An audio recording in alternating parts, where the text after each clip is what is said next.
Setiap penganut agama mempunyai kitab-kitab yang suci atau dianggap sebagai suci. Semua agama. Orang Nasrani punya kitab Injil, orang Yahudi punya kitab Taurat, orang Hindu punya kitab Weda, orang Buddha punya kitab Tripitaka, pengikut Konghucu punya kitab Tao Te Ching, orang Majusi pengikut Zoroaster punya kitab Zen Avesta, orang kebatinan punya kitab Serat Centani, Hidayat Jati atau Darmo Gandul.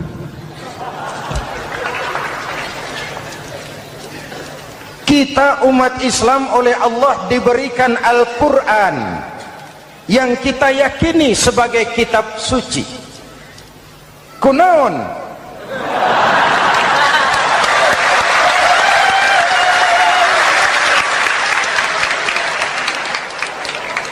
Apa kunaon itu? Kenapa sih kita yakin Quran itu kitab suci? Pertama, ajarannya sesuai dengan fitrah manusia. Suatu kitab dinamakan suci kalau konsep ajarannya sesuai dengan fitrah. Contoh, ini laki-laki ini seneng nggak sama perempuan?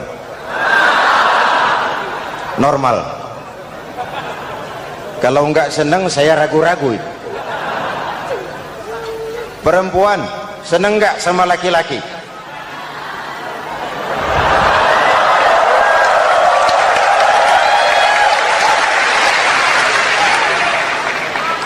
Ini fitrah. Laki-laki suka perempuan, perempuan suka laki-laki. Quran memahami itu. Hai laki-laki, kau senang dengan perempuan. Hai perempuan, kau suka dengan laki-laki. Oke, lewat sini, lewat pintu yang disebut nikah. Kalau kitab suci melarang nikah, itu bertentangan dengan fitrah manusia.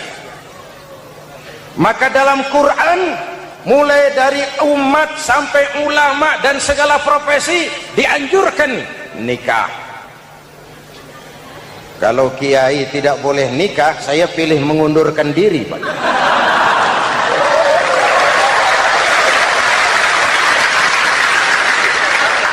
Itu bertentangan dengan fitrah. Lagian mubazir dikasih perabotan nggak dipakai.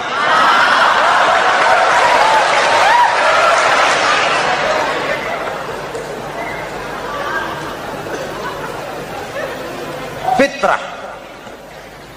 Contoh lagi, manusia perlu makan. Kalau ada kitab suci menyuruh puasa terus dari pagi sampai sore sampai malam sampai pagi lagi, eta teh kitab gelo.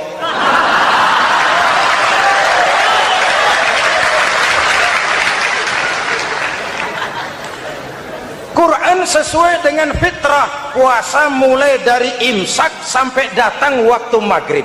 Puasa ngebleng dari pagi sampai sore sampai malam merusak kesehatan. Malam berpuasa boleh bergaul dengan istri. Kenapa? Fitrah. Kalau siang tidak boleh, malam tidak boleh, sebulan penuh panas kepala.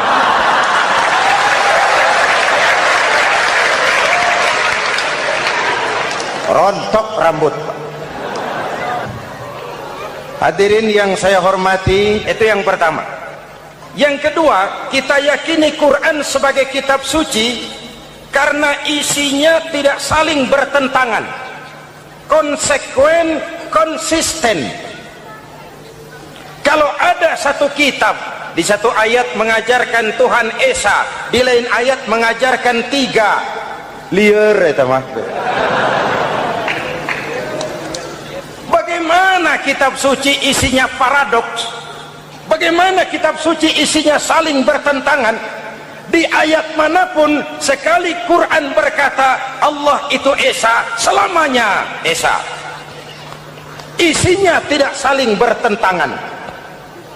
Lalu yang ketiga, kita yakini Quran kitab suci karena dia bersih dari intervensi manusiawi.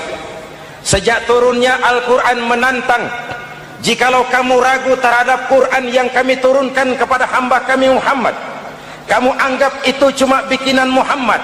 Kalau Muhammad bisa, kamu tentu bisa. Bikin satu surah semacam Al-Quran. 14 abad yang lalu tantangan ini turun dan sampai malam ini belum terjawabkan. Pak, barangkali tidak ada yang mau coba. Banyak. Antara lain Musailamah Al-Kazzab. Dia mencoba membuat menandingi Al-Quran. Dia buat satu surah namanya surah Al-Fil. Bunyinya begini, bikinan Musailamah.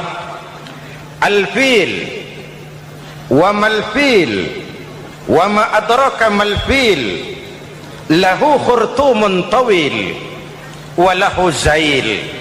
Sudah berbentuk syair. Isinya apa? Al-Fil, gajah. Wa mal-fil, apakah gajah itu? Wa ma adraka mal-fil, tahukah kamu apa itu gajah? Lahu khurtumun tawil, dia punya belalai panjang. Wa lahu zail, dan dia punya ekor. Nggak usah turun ayat begituan, orang tahu.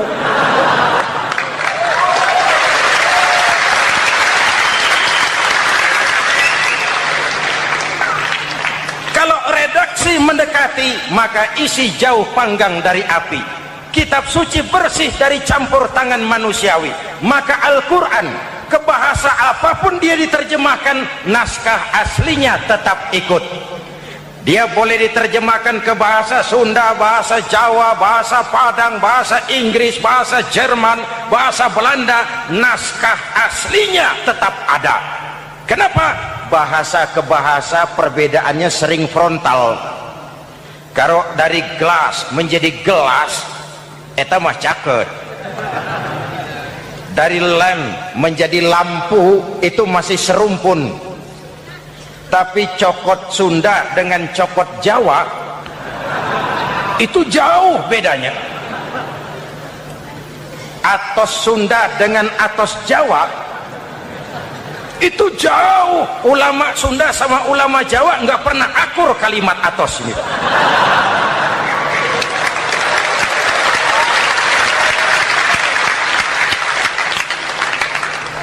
Inilah kebenaran janji Allah, inna nahnu nazzalna dzikra wa inna lahu lahafizun. Kami yang turunkan Al-Quran, kami yang akan menjaganya. Ribuan orang hafal Al-Quran. Lalu apa pesan-pesan misi utama Al-Quran? Pertama, menegakkan tauhid. Ini yang lebih dahulu. Membentuk kualitas sumber daya manusia dengan menanamkan nilai-nilai keimanan. Membebaskan dari ketergantungan kepada benda. Ya ayyuhan nasu ubudu rabbakumul ladzi khalaqakum. Hai manusia, Tuhanmu yang perlu kau sembah hanyalah Tuhan yang telah menciptakan kamu. Jangan menyembah Tuhan yang tidak pernah menciptakan kamu.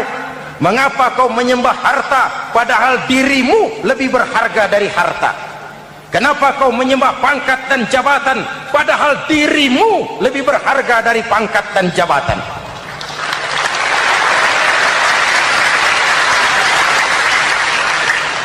Diajak rasio berpikir, Tuhanmu yang perlu kau sembah hanyalah Tuhan yang menciptakan kamu. Dan Tuhan yang menciptakan kamu itu Tuhan yang lam yalid walam yulad, yang laisa kamislihi syai'un. Dan itulah Allah subhanahu wa ta'ala. Ayo orang teh, ayeuna teh boleh pakai teh. Ayeuna teh, kita teh kalau kepada syirik jali, syirik yang terang-terangan, insya Allah tidak. Nyata-nyata menyembah berhala, tidak. Nyata-nyata menyembah pohon, tidak. Nyata-nyata berkeyakinan Tuhan lebih dari satu, tidak. Tapi kita sering terjebak pada syirik kecil, syirik khafi, syirik yang tersamar. Saya sejak pakai cincin ini, jangankan anak gadis, nenek-nenek ngelihat saya cincin. Jangankan anak gadis, nenek-nenek lihat saya lemes cincin. Ini saya sejak ada perkutut rumah ini dagang lancar perkutut. Ini Ramadan bulan penempaan nilai-nilai keimanan. Misi utama Quran menegakkan tauhid, memerangi kemusyrikan, membebaskan manusia dari ketergantungan kepada benda. Dari situ kualitas sumber daya manusia dimulai. Saya sering mengungkapkan selama ini sistem pendidikan kita cuma mengisi otak, bukan membentuk watak. Otak diisi segala macam ilmu, tapi hati kosong, agama rapuh, akhirnya moral rendah. Muncul manusia-manusia yang pintar, cuma sayang tidak benar. Indonesia kita bangkrut, Indonesia kita terpuruk, Indonesia kita sakit sekarang ini, kan ulahnya orang-orang yang pintar tapi tidak benar.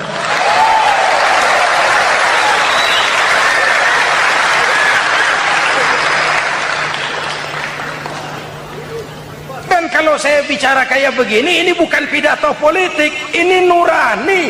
Politik naon kadut.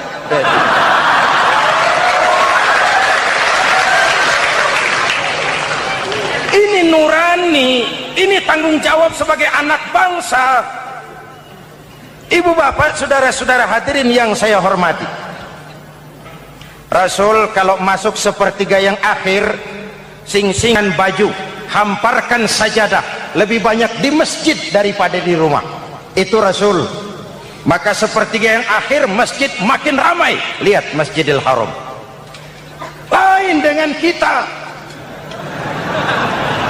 Sepertiga yang akhir masjid mulai mengalami kemajuan.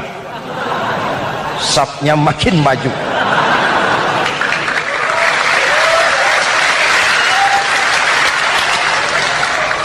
Pasar ramai, terminal beludak. Padahal sepertiga yang akhir itu puncak, padahal di situ nilai tambah. Dan anggap ini Ramadan terakhir yang diberikan Allah kepada kita. Kenapa? Memang tidak ada jaminan tahun depan ketemu Ramadan lagi.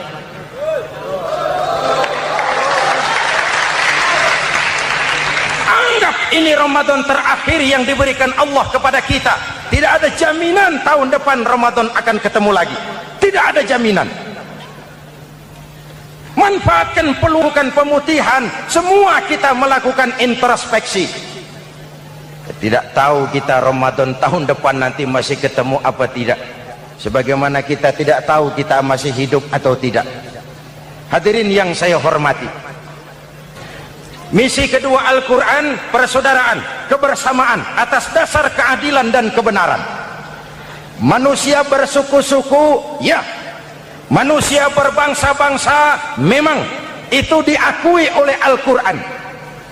Min dzakari wa untha wa ja'alnakum syu'uban wa qabaila.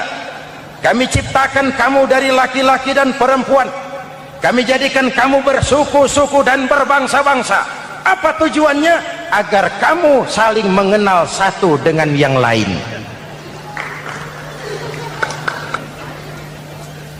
Yang terlepas dari ras, dari manapun orang datang, apapun warna kulitnya, dari suku apapun ia dilahirkan, kalau akidahnya sama, itu kan saudara kita.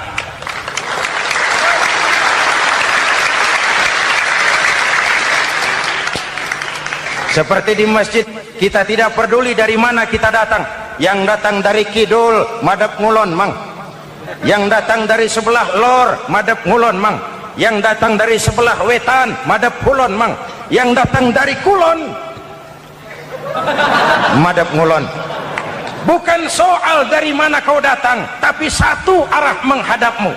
Kau mau Betawi, mau Sunda, mau Jawa, mau Padang, mau Aceh, mau Batak, mau Ambon, kita satu nusa, satu bangsa, satu bahasa.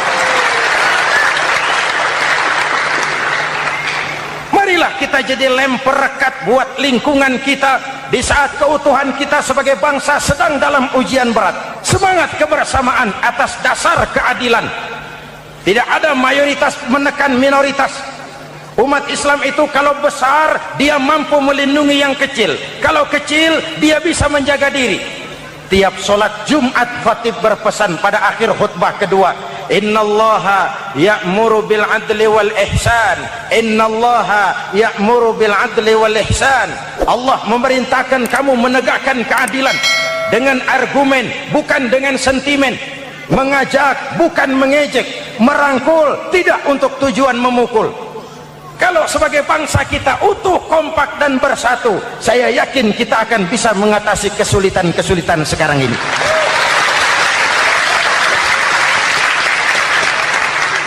Kan kita prihatin kadang-kadang tawuran antar desa, antar RT, antar RW, antar kecamatan, sampai antar elit di atas.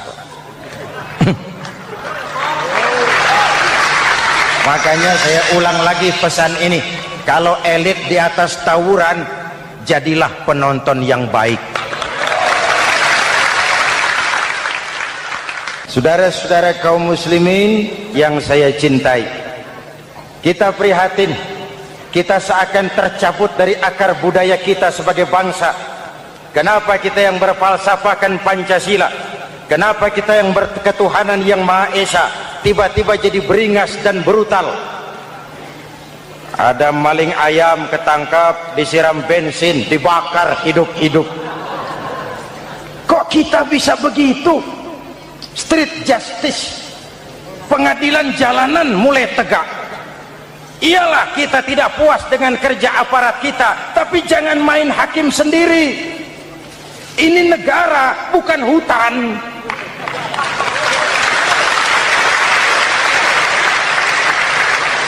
Jangan mencegah kemunkaran dengan menegakkan kemunkaran baru. Oleh hal-hal yang sepele yang mestinya kita bisa mencari jalan keluar dengan baik. Ayo luruskan saf, rapatkan barisan, satukan langkah, tautkan hati. Kita satu umat yang satu, diikat oleh Al-Quran. Hanya dengan kebersamaan kita akan mampu menata hari esok yang lebih baik atas dasar keadilan dan kebenaran. Dulu Muhammad Toha teriak takbir ngadepi Belanda. Bung Tomo teriak takbir ngadepi Belanda. Ayeuna takbir ngadepi batur sadulur salembur. Nanaonan.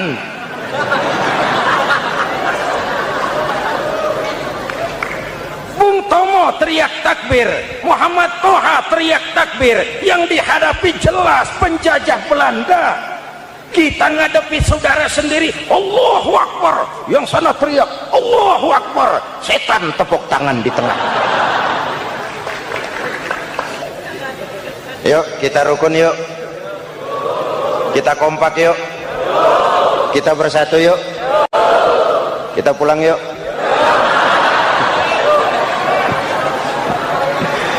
Ini misi kedua. Misi yang ketiga, Al-Quran membebaskan manusia dari gaya hidup sekuler. Quran mengingatkan, awas bung, ada hidup sesudah mati, ada akhirat sesudah dunia. Lebih untung orang yang percaya akhirat daripada yang tidak. Paling tidak hidupnya normatif. Contoh, saudara yakin akhirat ada, lalu saudara hidup baik-baik, menjauhi yang munkar, meninggalkan yang haram, saudara sujud, puasa, jihad, lalu saudara mati. Setelah mati ternyata akhirat tidak ada ruginya. Paling kurang kita sudah dicatat sebagai orang baik. Sebaliknya, saudara tidak percaya sama akhirat, lalu hidup seenaknya, judi, mabuk, zina, nipu orang, korupsi, tenggelam dalam kemunkaran, lalu mati. Setelah mati ternyata akhirat ada. Baik, kemana anjen? Lebih untung orang yang percaya akhirat ketimbang yang tidak. Hidupnya ada rem, Iya Pak, saya kepengen banyak uang, tapi kalau main judi nanti di akhirat bagaimana? Iya, saya kepengen jadi orang kaya, tapi kalau korupsi, nipu orang, buka peternakan tuyul, nanti di akhirat bagaimana? Gaya hidup yang berkeseimbangan, ada hidup sesudah mati dan ada akhirat sesudah dunia. Yang keempat, Quran membebaskan manusia dari belenggu kebodohan.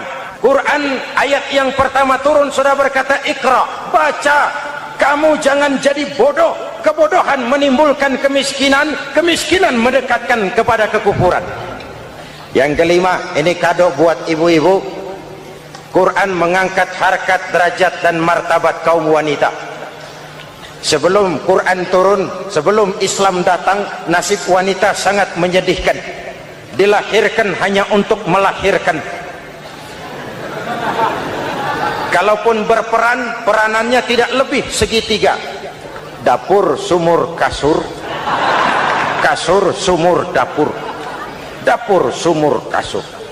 Wanita dilecehkan, sekadar alat pemuas nafsu. Datang Islam, Rasul terenyuh. An-nisa imadul bilad. Wanita adalah tiangnya negara. Jikalau baik wanita, baik negara. Jikalau rusak wanita, hancur negara. Karena wanita, negara jaya. Betul? Karena wanita, negara hancur. Betul? Maka wanita adalah bidadari yang kadang-kadang setan. Kadang-kadang.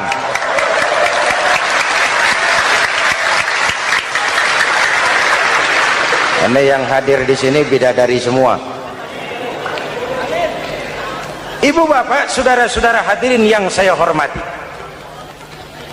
Lalu bagaimana sikap kita terhadap Al-Quran? Quran sendiri menjelaskan, "Tsumma awrasnal kitaba alladzina istafaina min ibadina." Kemudian kami wariskan kitab Al-Quran yang kami pilih buat hamba-hamba kami yang terpilih. Luar biasa. Umatnya umat pilihan, Rasulnya Rasul pilihan, kitabnya pun kitab pilihan. Kami wariskan Al-Quran kepada hamba-hamba kami yang kami pilih. Bagaimana sikap mereka setelah menerima Al-Quran? Terbagi tiga. Pertama, faminhum zalimun li nafsihi. Di antara mereka ada yang setelah menerima Al-Quran lalu zalim kepada dirinya sendiri. Diterimanya Al-Quran dengan lidahnya, tapi ditolak dengan perbuatannya. Mulutnya menjunjung Al-Quran, perbuatannya menginjak Al-Quran. Quran bilang ke barat, dia pergi ke timur. Quran bilang ke selatan, dia berangkat ke utara. Quran bilang haram, dia terjang. Quran bilang halal, dia tidak mau. Orang seperti itu tidak zalim kepada Allah, tapi zalim kepada dirinya sendiri. Mudah-mudahan kita yang termasuk golongan ini. Amin. Yang kedua, wa minhum muqtasid. Di antara mereka ada yang menerima Quran 50-50, separuh-separuh. Yang enak dilaksanakan, yang berat ditinggal. Padahal pada sisi lain Quran mengajarkan masuklah ke dalam Islam secara total, kafah, jangan separuh-separuh. Ini watak munafik. Kalau dilihat Islam menguntungkan, rame-rame teriak Islam. Ketika diminta berjihad, diminta berkorban, diminta zakat, rame-rame mengundurkan diri. Saya bangkrut pak, saya miskin pak, saya pailit pak. Mental itu dalam awal-awal Baqarah dijelaskan. Kullama adha'a lahum masyaw fih wa idza adlama alaihim qamu. Kalau terang mereka berangkat, kalau gelap mereka mandek. Itu ciri orang munafik beragama. Kalau Islam menguntungkan, rame-rame teriak Islam. Ketika diminta berjihad, berkorban, berjuang, rame-rame mengundurkan diri. Muqtasid.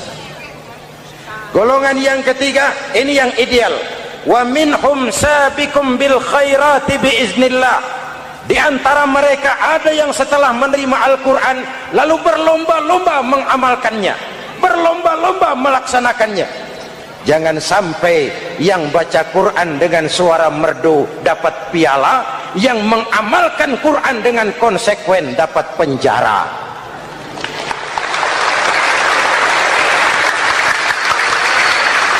Itu ironi, itu menyedihkan, itu memilukan, dan itu memalukan.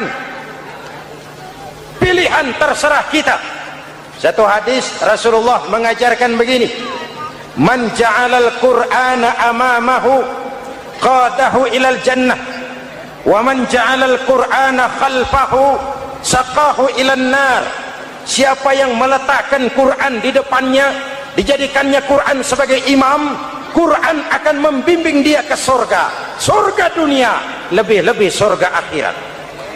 Sebaliknya, siapa yang meletakkan Quran di belakang, dibelakanginya ajaran Quran, Quran akan mendorong dia ke neraka, neraka dunia, lebih-lebih neraka akhirat.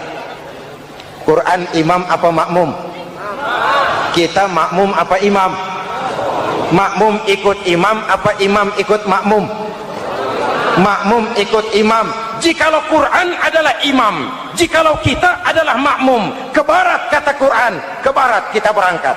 Ke timur kata Quran, ke timur kita menuju. Halal kata Quran, itu yang kita ambil.